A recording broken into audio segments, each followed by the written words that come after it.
Hello friends. തുടരും. തുടരുമല്ല, തുടർന്നുകൊണ്ടേയിരിക്കും. 40 വർഷത്തിലേറെയായി അദ്ദേഹം തുടർന്നുകൊണ്ടേയിരിക്കുന്നു.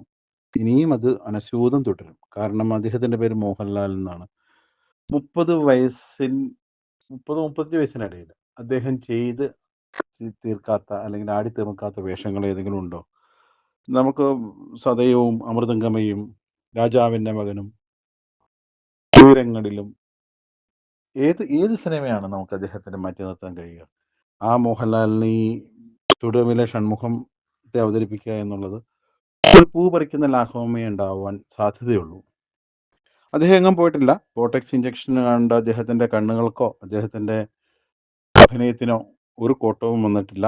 നല്ല സ്ക്രിപ്റ്റ് കിട്ടാത്ത ബുദ്ധിമുട്ട് മാത്രമേ ഉണ്ടായിരുന്നുള്ളൂ. ഇപ്പോൾ നല്ലൊരു സ്ക്രിപ്റ്റ് കിട്ടി. അദ്ദേഹം അത് ആടിത്തിമിർത്തിരിക്കുന്നു. ലാലേട്ടൻ മാത്രമല്ല, ഇതിൽ അഭിനയിച്ചിരിക്കുന്ന ഒട്ടുമിക്ക അഭിനേതാക്കളും മനോഹരമായ അഭിനയമാണ് കാഴ്ചവെച്ചിരിക്കുന്നത്. നമുക്ക് നല്ലൊരു വില്ലനെ കിട്ടിയിട്ടുണ്ട്. ഫർഗീസിൻ്റെയും ബിജു മേനോൻ്റെയൊക്കെ ഒരു ഗ്യാപ്പ് ഫില്ല് ചെയ്യാൻ പാകത്തിനുള്ള നല്ലൊരു സുമുഖനായ ഒരു വില്ലനെ കിട്ടിയിട്ടുണ്ട്. സിനിമയെപ്പറ്റി എന്തെങ്കിലും പറഞ്ഞു കഴിഞ്ഞാൽ അത് സ്പോയിലറായി പോകും. അതുകൊണ്ടൊന്നും പറയുന്നില്ല. നമ്മളൊരു ഒരു ഒഴിഞ്ഞ മനസ്സോടെ ബ്ലാങ്കായിട്ട് പോയിരുന്ന സിനിമ കാണുക. സിനിമയുടെ ജോണർ ഏതാണെന്ന് ചോദിച്ചു കഴിഞ്ഞാൽ അതും പറയാൻ ബുദ്ധിമുട്ടാണ്. പക്ഷെ ഒരു കാര്യം പറയാം, അതൊരു ഫീൽ ഗുഡ് മൂവി അല്ല. അത്രയും മാത്രമേ പറയാൻ നിവൃത്തിയുള്ളൂ. കാരണം ബാക്കി എന്ത് പറഞ്ഞാലും അത് സിനിമയുടെ സ്പോയിലറായി മാറും. അപ്പോൾ അതുകൊണ്ട് സിനിമയുടെ കഥയെപ്പറ്റി നമ്മളൊന്നും പറയുന്നില്ല. സിനിമയിൽ എടുത്തു പറയാവുന്ന ടെക്നിക്കൽ സൈഡ് പറയാം. ക്യാമറ ഒരു രക്ഷയില്ല. ഷാജി കുമാറാണ്. ഷാജി കുമാറിനെ നമുക്ക് പ്രത്യേകം പരിചയപ്പെടേണ്ട ആവശ്യമില്ല. നരൻ, പുലിമുരുകൻ, ഏഹ്, ഒരുപാട് സിനിമകളിൽ ക്യാമറ ചെയ്ത് നമ്മളെ ത്രില്ലടിപ്പിച്ചിട്ടുള്ള ക്യാമറാമാനാണ്. ഇതിൽ കുറച്ച് സീനുകളുണ്ട്, ഒരു രക്ഷയില്ലാത്ത കുറേ സീനുകളുണ്ട്. ഇൻ്റർവെല്ലിന് തൊട്ട് മുമ്പ് ഒരു ഒരു തെയ്യത്തിൻ്റെ ഒരു സീനുണ്ട്. ഒരു ഉരുൾപൊട്ടലിൻ്റെ ഒരു സീനുണ്ട്. രാത്രി കാടിൻ്റെ വന്യതയിലിരുന്ന് ചിഹ്നം വിളിക്കുന്ന ഒരു ആനയുടെ സീനുണ്ട്. അതിനൊക്കെ ഉപരി ഒരു ഒരു സന്നിഗ്ധ ഘട്ടത്തിൽ ഒരു പോലീസ് ജീപ്പിന്റെ ഒരു കിളിവാതിലിലൂടെ മോഹൻലാലിന്റെ കണ്ണ് മാത്രം കാണിക്കുന്ന ഒരു സീനുണ്ട്. അത് മോഹൻലാലിന്റെ കണ്ണിന്റെ അഭിനയം, ക്യാമറയുടെ ഭംഗിയോ ഏതാണ് കൂടുതൽ നിൽക്കുന്നതെന്ന് നമുക്ക് പറയാൻ നിവൃത്തിയില്ല. പിന്നെ മോഹൻലാലിന്റെ മഴ നനഞ്ഞേക്കുന്ന ഒരു സീൻ, ഒന്നും പറയണ്ട, ഒരുപാട് സീനുകൾ. ക്യാമറ വർക്ക്, അസാധ്യ ക്യാമറ വർക്ക്. അതുപോലെ തന്നെയാണ് ഈ സിനിമയുടെ background score. Jakes Bijoy.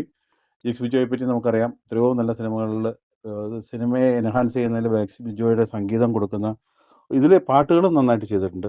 Background score മാത്രമല്ല, പാട്ടുകളും നന്നായിട്ട് ചെയ്തിട്ടുണ്ട്. പിന്നെ അതിൻ്റെ പ്രൊഡക്ഷൻ വർക്ക് ചെയ്തിരിക്കുന്ന ആരാണെന്നറിയില്ല. മോഹൻലാലിൻ്റെ വീട് അല്ലെങ്കിൽ മോഹൻലാലിൻ്റെ മില്ല്, പോലീസ് സ്റ്റേഷൻ ഒക്കെ അതിഗംഭീരമായിട്ട് ശരിക്കും നാച്ചുറലായിട്ട് പ്രൊഡക്ഷൻ ഡിസൈൻ ചെയ്ത് വെച്ചിട്ടുണ്ട്. അങ്ങനെ ടെക്നിക്കൽ സൈഡ് നല്ല പെർഫെക്റ്റ് ആണ്. തിയേറ്റർ വാച്ച് മസ്റ്റാക്കാനുള്ള ഒരു കാരണവും ആ ടെക്നിക്കൽ സൈഡിലെ പെർഫെക്ഷനാണ്. പിന്നെ അഭിനേതാക്കളെ പറ്റി നേരത്തെ പറഞ്ഞു, എല്ലാവരും ഒന്നിനൊന്ന് മെച്ചമായിട്ട് ചെയ്തിട്ടുണ്ട്. ഇതിൽ പ്രകാശ് വർമ്മ എന്നാണ് അദ്ദേഹത്തിൻ്റെ പേരെന്ന് തോന്നുന്നു, വില്ലനായിട്ട് അഭിനയിച്ച ആള്. ഈ അദ്ദേഹം ആദ്യത്തെ സിനിമയൊന്നും മറ്റും നമുക്ക് ഒരിക്കലും തോന്നില്ല. അയാളുടെ ഫർഗീസിൽ ബിജു മേനോനുണ്ടായ മകനാണോ എന്ന് തോന്നുന്ന രീതിയിലുള്ള ഒരു നല്ല സൗമ്യനായ ഒരു വില്ലൻ. അതിഗംഭീരമായ പെർഫോമൻസ് ആണ് അദ്ദേഹത്തിൻ്റെ. പിന്നെ ഇതിനകത്ത് ഗ്രിപ്പുള്ള തിരക്കഥയാണ്. അതിനകത്ത് അതാണ് അതിൻ്റെ ഏറ്റവും വലിയൊരു പ്രത്യേകത. ഗ്രിപ്പുള്ള തിരക്കഥ, അതിൻ്റെ മേക്കിങ്ങും അസാധ്യ മേക്കിങ്ങാണ്. നമുക്കറിയാം എന്താണ് സിനിമയുടെ അവസാനം എന്തായിരിക്കും, നമുക്ക് ഊഹിക്കാം. പക്ഷേ ആ നമ്മുടെ ഊഹത്തെയൊക്കെ കടത്തി വെട്ടുന്ന രീതിയിൽ നമ്മളെ ശരിക്കും പിടിച്ചിരുത്തുന്ന രീതിയിലാണ് എൻ്റെ മേക്കിംഗ്. അത് സ്ക്രിപ്റ്റ് എഴുതിയ KR സുനിലൊരു ഒരു ഡോക്യുമെൻ്ററി ഫോട്ടോഗ്രാഫറാണെന്നാണ് അറിഞ്ഞത്. അദ്ദേഹത്തോടും പ്രകാശ് വർമ്മയോടൊക്കെ ചോദിക്കാൻ ഇത്രയേ ഉള്ളൂ, ഇദ്ദേഹമൊക്കെ എവിടെയായിരുന്നു ഇത്രയും നാളും, നിങ്ങൾ എവിടെ പോയി ഒളിച്ചിരിക്കുകയായിരുന്നു ഇത്രയും നാളെന്നുള്ളതാണ് ചോദിക്കാനുള്ളത്. തരൺമൂർത്തിയുടെ ഇതിനു മുമ്പുള്ള 2 സിനിമകൾ സൗദി വെള്ളക്കയും ഓപ്പറേഷൻ ചാവയായിരുന്നു. സൗദി വെള്ളക്ക ഒരുപാട് അപ്രിസിയേഷൻ കിട്ടിയ സിനിമയാണ്. പക്ഷേ പേഴ്സണലി എനിക്ക് അത്ര പിടിച്ച സിനിമയല്ല അത്. കുറച്ച് ആർട്ടിഫിഷ്യാലിറ്റി തോന്നുമായിരുന്നു ആ പടത്തിൽ. പക്ഷേ ഓപ്പറേഷൻ ചാവ നന്നായിരുന്നു.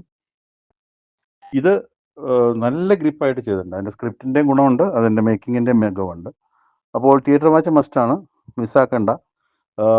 എമ്പുരാനൊക്കെ ഇത്ര ഹൈപ്പ് വന്ന് ചെയ്ത എമ്പുരാനെ വെച്ച് നോക്കുമ്പോൾ മോഹൻലാലിന് പെർഫോം ചെയ്യാൻ അടിമുടി മോഹൻലാലാണ് ഇതിൽ. എമ്പുരാനിൽ മോഹൻലാൽ ഒരു അരമണിക്കൂറോ മറ്റോ ഉണ്ടായിരുന്നുള്ളൂ എന്ന് പറയുന്നു, 40 മിനിറ്റോ മറ്റോ ഉണ്ടായിരുന്നുള്ളൂ. പക്ഷെ ഇതിൽ അടിമുടി മോഹൻലാലാണ്. അതും നമുക്ക് ഇഷ്ടപ്പെട്ട മോഹൻലാലില്ല, പഴയ വിൻറ്റേജ് മോഹൻലാൽ എന്ന് പറയാൻ പറ്റില്ല.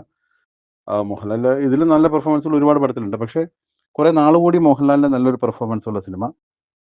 അപ്പോൾ തീർച്ചയായിട്ടും തിയേറ്റർ കാഴ്ചകൾ മിസ്സാക്കണ്ട. എല്ലാവരും നല്ല തിയേറ്ററിൽ, നല്ല സൗണ്ട് ക്വാളിറ്റിയുള്ള, നല്ല പിക്ചർ ക്വാളിറ്റിയുള്ള തിയേറ്ററിൽ കാണുക. നല്ല സിനിമകൾ ഉണ്ടാകട്ടെ. നല്ല സിനിമകളുടെ വിജയങ്ങൾ തുടരട്ടെ. തുടരും മലയാളം സിനിമ തിയേറ്റർ റിലീസ് ഇന്ന് 25-ാം തീയതി റിലീസായിട്ടുണ്ട്. അപ്പോൾ ഡോണ്ട് മിസ് ഇറ്റ്.